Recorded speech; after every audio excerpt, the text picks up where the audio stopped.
Cześć kochani, witam Was serdecznie w smakowitych daniach i zapraszam dzisiaj na surówkę z białej kapusty i rzodkiewek, czyli pyszny, pełen witamin, ekspresowy dodatek do drugiego dania.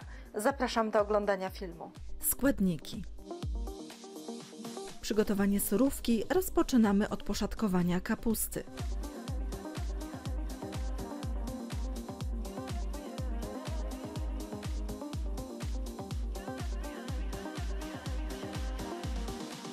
Poszatkowaną kapustę przekładamy do miski, posypujemy odrobiną soli i lekko wygniatamy, po czym odstawiamy na 15 minut.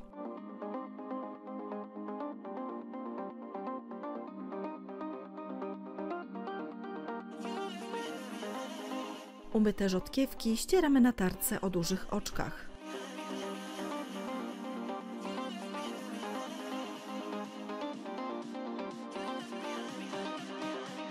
Opłukaną natkę pietruszki drobno siekamy.